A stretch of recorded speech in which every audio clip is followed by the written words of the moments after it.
नेपाल वाला जाइए वापस।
नेपाल में 2-3 दिनों की राजनीतिक अस्थिरता के बाद आखिरकार सुशीला कार्की ने कल रात नेपाल के अंतरिम प्रधानमंत्री के रूप में शपथ ले लिया और उसके बाद अब उम्मीद की जा रही है कि नेपाल एक बार फिर से शांति के रास्ते पर जो है वो वापस लौटेगा और जो काठमांडू से लेकर नेपाल के कई शहरों में जो पिछले दिनों आंदोलन देखने को मिला, तोड़फोड़ देखने को मिली, आगजनी देखने को मिली, वो सब अब समाप्त होगा और एक बार फिर विकास की राह पर नेपाल आगे बढ़ेगा। हम इस वक्त मौजूद हैं भारत नेपाल सीमा पर स्थित वीरगंज शहर में, जो कि नेपाल में पड़ता है, और हम दरअसल इस वक्त एक माई स्थान बाज़ार में मौजूद हैं और काफ़ी दिनों के बाद 8 तारीख को जो हिंसा शुरू हुई थी, आंदोलन शुरू हुआ था, उसके बाद आज पहली बार ये बाज़ार जो है पूरी तरीके से खुला है। हालांकि अभी भी कर्फ्यू लगा हुआ है, अभी 2 घंटे की केवल ढील दी गई है सुबह के वक्त में। उसके बाद एक बार फिर जो है 10 बजे सुबह से कर्फ्यू जारी हो जाएगा, लेकिन 2 घंटे की ढील में हम देख सकते हैं किस तरीके से काफ़ी सारे लोग जो हैं वो अब बाज़ार आए हैं ज़रूरी चीज़ें ख़रीदने के लिए, और दुकानें भी खुली हैं और कुछ लोग भी हमारे साथ यहाँ पर मौजूद हैं। उनसे भी यहाँ पर जानने की कोशिश करेंगे कि अब नई सरकार का जो गठन हुआ है उससे उनको क्या उम्मीदें हैं, क्या आशाएं हैं।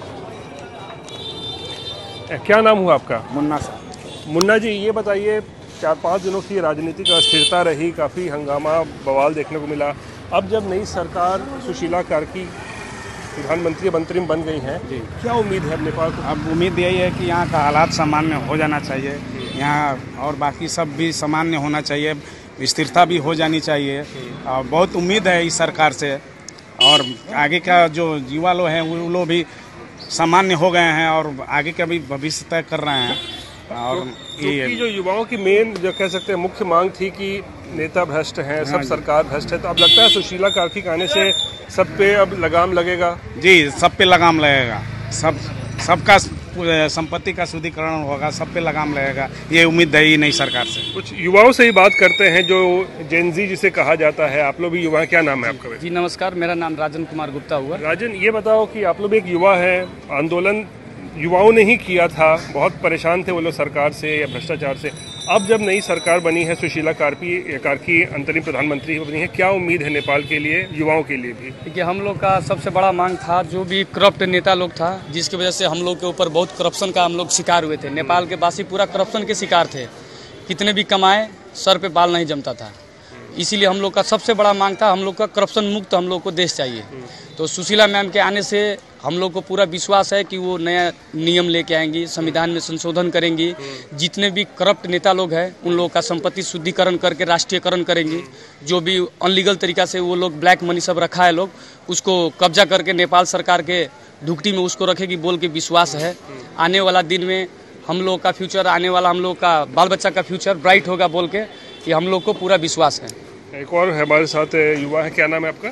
मेरा नाम भी राजन कुमार हुआ। अच्छा राजन, ये बताइए, बहुत सारे जो लोग हैं यहाँ पर इस बात का जिक्र कर रहे हैं कि संपत्ति का शुद्धिकरण होगा, तो ये बहुत बड़ा मुद्दा था कि आप लोगों को लगता था कि भ्रष्टाचार बहुत व्याप्त है सरकार में, या जो मंत्री हो, प्रधानमंत्री हो, जो प्रधानमंत्री जो पीछे केपी शर्मा ओली थे वो तो पूरे करप्ट के मास्टरमाइंड थे और करप्शन में पूरे देश को धकेल चुके थे। लेकिन जो हमारी नवनियुक्त प्रधानमंत्री सुशीला कार्की मैम जो बनी हुई हैं, इनसे हम लोगों को यही उम्मीद है कि जो करप्शन है, जो प्रशासन का दमन है जनता के ऊपर, ये सब खत्म होना चाहिए हर हाल में। और जो करप्ट नेता हैं उनको अविलंब जेल में डालें और संसद विघटन करें। उसके बाद का जो कार्य है, जैसे भंसार को सुचारू करें, राजस्व को सुचारू करें, जिससे देश चल सके। आम जनता जो बॉर्डर पार से काम करता है उसको काम करने में सहूलियत हो। जो प्रशासन दमन करती है उसको अविलंब बंद करे कार्की सरकार। यानी कि जो पर्यटन जो है वो भी अभी ठप पड़ा हुआ है और व्यापारी भी भारत में, पर्यटन तो पूरा ठप पड़ा हुआ है। पर्यटन को भी आगे बढ़ावा देने के लिए जो पुलिस का दमन होता है, जैसे कि इंडियन गाड़ी आने के बाद जो उन लोगों पे वर्चस्व जमाया जाता है, बिन काम का फाइन लिया जाता है, वो सब फाइन को बंद किया जाए, दुर्व्यवहार को बंद किया जाए और व्यवहार में तब्दील किया जाए। तो देख सकते हैं यहाँ पर जो युवा वर्ग है और नेपाल के जो लोग हैं, खासकर वीरगंज के लोग हैं, उन्हें सुशीला कार्की से बहुत ज़्यादा उम्मीदें हैं। उनका कहना है कि सबसे पहले जो है संसद को भंग किया जाना चाहिए और भ्रष्टाचार जो एक बहुत बड़ा मुद्दा था उसको लेकर जो है वो लोग कह रहे हैं, लोग यहाँ बता रहे हैं कि भाई संपत्ति की जांच होनी चाहिए। चाहे प्रधानमंत्री हो या उनके सरकार में जितने मंत्री रहे हो, उन्होंने बहुत संपत्ति अर्जित कर ली है, अवैध तरीके से इनका आरोप है, उसकी भी जांच जो है होनी चाहिए। और इनको उम्मीद है कि नई सरकार जो है नेपाल के विकास के लिए काम करेगी और कम से कम भ्रष्टाचार मुक्त जो है वो नई सरकार होगी। हालांकि अब अगले साल यानी 4 मार्च को जो है नेपाल में जो है चुनाव भी जो है, फ्रेश इलेक्शन जो है वो करवाया जाएगा, ताकि एक परमानेंट व्यवस्था जो है यहाँ पर एक सरकार चुनी जा सके।